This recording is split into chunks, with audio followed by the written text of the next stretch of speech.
Give your love. Yes.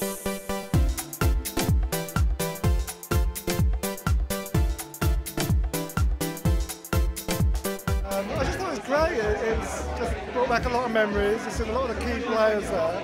I think it's going to be a really good historical account of the era and also extremely entertaining. The older audience are going to get very misty-eyed, I think. I think the younger audience are just going to be quite fascinated to see what actually went on.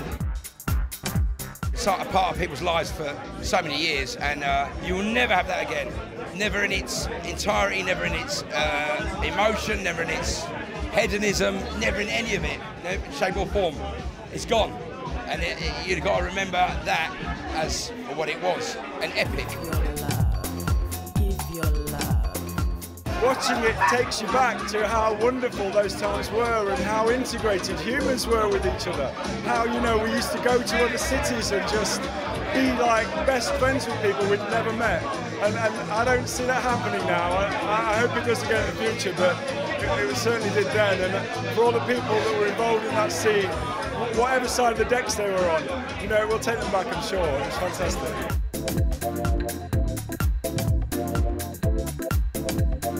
There's a whole new generation of people who want to come and witness old people like me and everyone else in the film to see what we're all about. We were all pioneers. We were testing the water, pushing boundaries. I mean, the Hacienda had to shut at 2 o'clock. That was the law.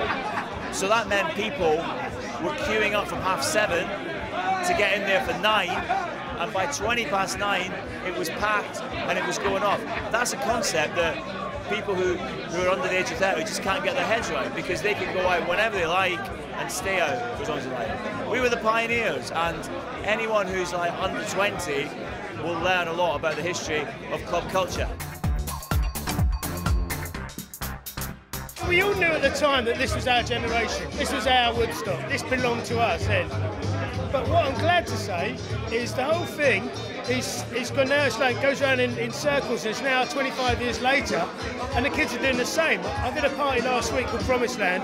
Everyone there was 25 years old, and they're all getting off and doing the same things as what we were doing then. So it's kind of things go around in circles. You know, there's a massive resurgence in house music. You know, people are putting away their skinny jeans and going out and having it again. The same thing was happening all around the country. You know, suddenly there were these clubs that people were going to who, you know, they didn't maybe feel comfortable in clubs or whatever, and all of a sudden the whole kind of aggressive element just fell apart. Suddenly you could go as blokes and dance together in clubs, and you know, suddenly that whole thing fell apart. That whole nightclub thing fell apart. There was a new era, a whole new thing was going on. They're going to be looking back and looking at that era thinking there was something very, very special going on there. It's an era we created, people like him and everyone else here.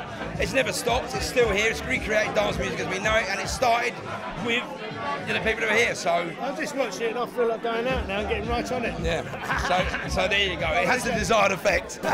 Give your love. Give your love. Give your love.